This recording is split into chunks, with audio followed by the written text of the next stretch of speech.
Now, there is a monumental change that's going on. I was looking at the satellite pictures all the last few days. Convection now in the tropical Pacific is rampant.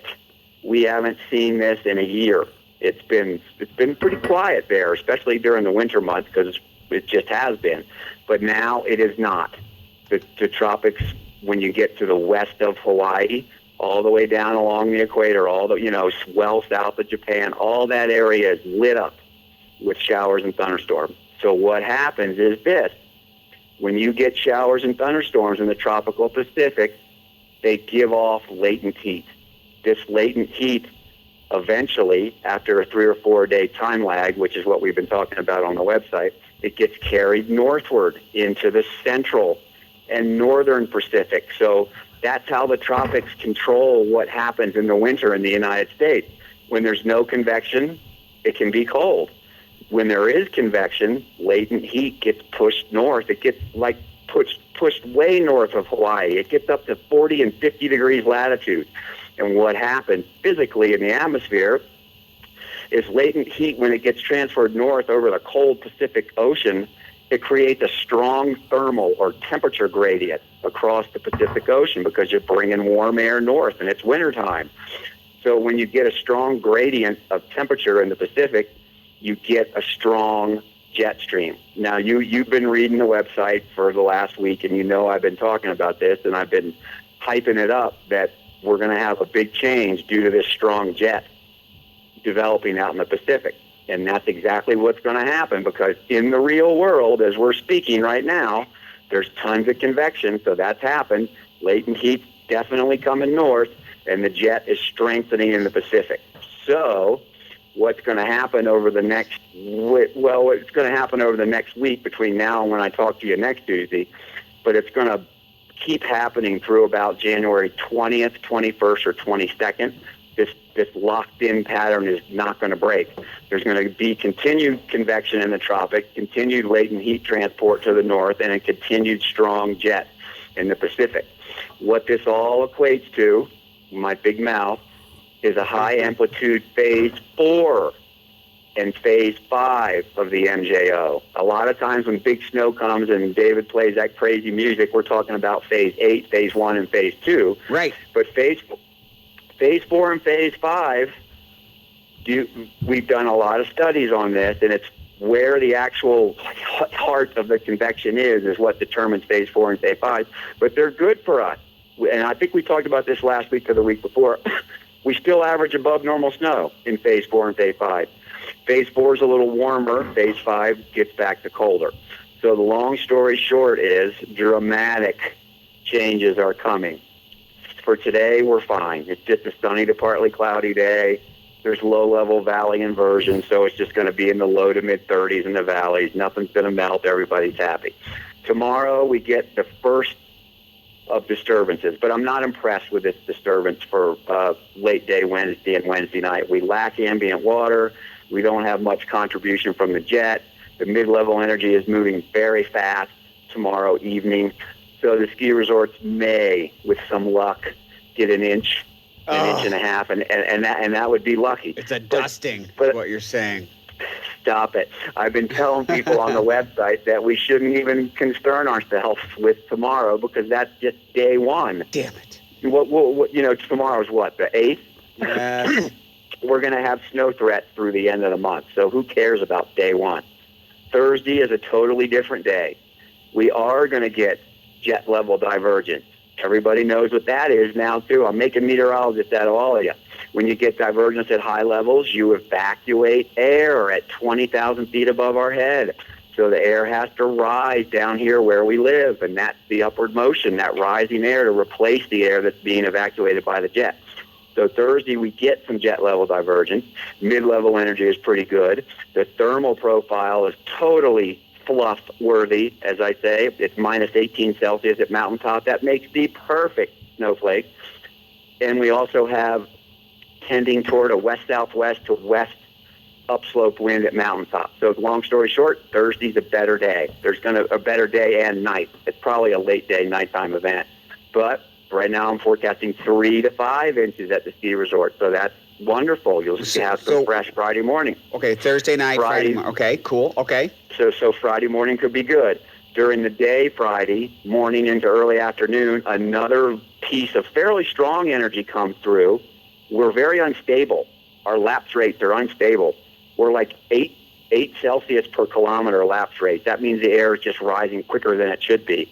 And there'll probably be some bursts of snow Friday morning into early afternoon. I went 1 to 3 more inches at the ski resort, so see, it's starting to add up. Nice. But that's nothing to what we're going to get to later.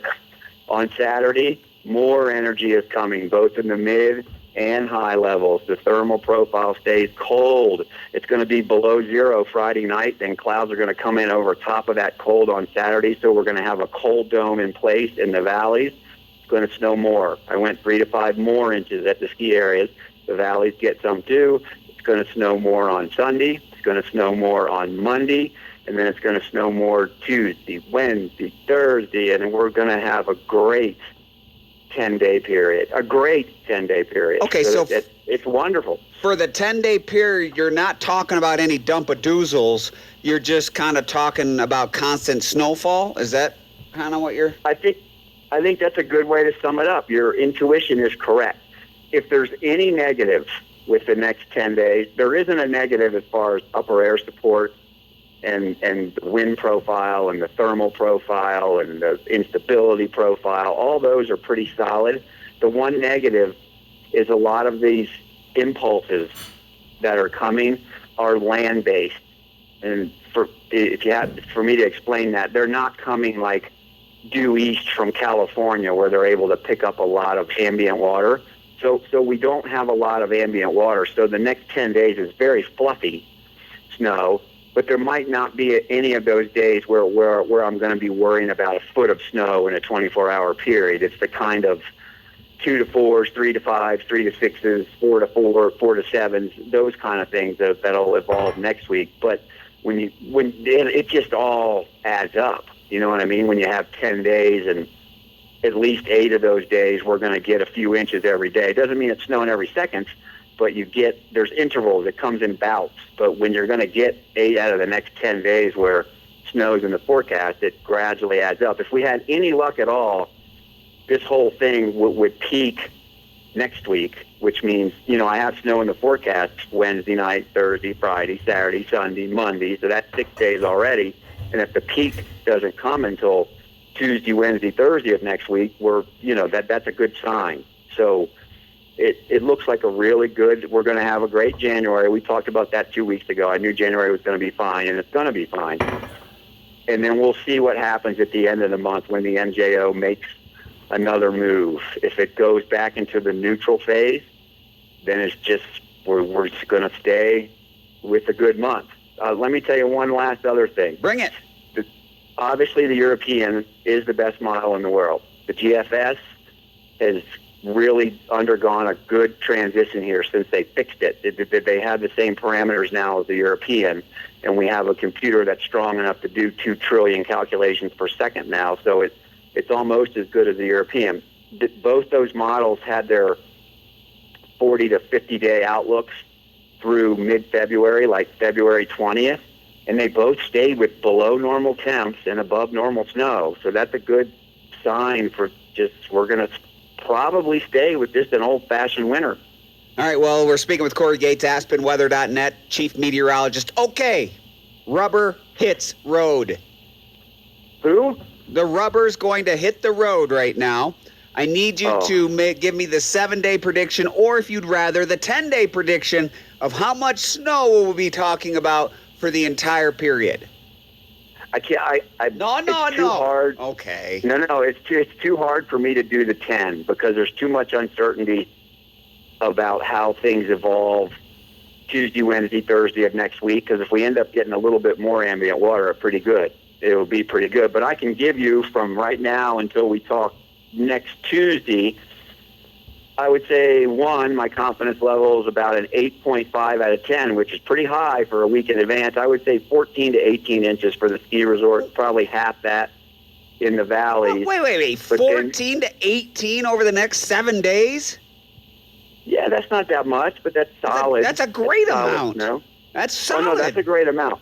I'm fairly confident about that. And then if the true peak does come Tuesday, Wednesday, Thursday, Friday, if it were to evolve like that, those same numbers would happen again in 4 days. But I can't promise that yet. But next Tuesday I'll know that answer, and we'll see. You know, the models are doing their typical things. They have 40 to 65 inches of snow in the next 10 days, but you already know you have to cut that by half at least. So, but that still would be some pretty good totals here over the next 10 days. So the long story short, it's high confidence after we get through today and a pretty dull Wednesday evening that things are going to turn. And we've had a good winter anyway. There's 145 inches since October 1st at Snowmass. And look at Aspen Mountain this year. They're only 3 inches behind Snowmass. They've had 142 inches at Aspen Mountain since October 1st. That's really good. So if we add 3 more feet in the next 15 days, that would be wonderful. We'll be pushing 200 by February 1st, which is exactly where you need to be to have a good, solid winter. Corey Gates, AspenWeather.net is the weather app or the weather the website. Just go there and get it. Just do it. You'll get this kind of information every day delivered into your email box. I didn't get time to read your discussion today, but 14 to 18 over the next 7 days is that's a good number. It's because you're behind by 1 second today. See how I'm bringing that up? Just to make you mad. And this morning I hung up on you after 1 second. So it seems to be a 1 second thing. And then you were teasing me for my real name. Oh, for God's sake. I wasn't teasing you. I love both your names. They're great. So I love the story. I never go by John. My mom didn't like that name either. So John's my birth certificate and Corey's my Social Security card. That's a true story. That's probably effed up. It shouldn't be like that, but that's how it is. I think that is, I don't know, do you get stopped every time you fly? Because that would make sense to me that you were a red flag risk. But, I don't know. I don't get stopped because all the credit cards and driver's license still go by your birth certificate, so it says John. Right. If I ever had to show my Social Security card that said Corey, and it really does say Corey, that would probably be a problem. But I can get through the airports without it. Corey Gates, AspenWeather.net is the website. AspenWeather.net. Get the best weather forecast ever delivered right to your email box. All right, Corey. Thanks, man. What's that? Just have Roger make up that second for you, and you're good to go. I will ask him. Thanks, Corey. All right, talk to you next week. See ya. 8:27 on the David Bach Show. Stay tuned. We got a whole lot more coming up. Lauren Bobert's coming up with Roger Nicholson.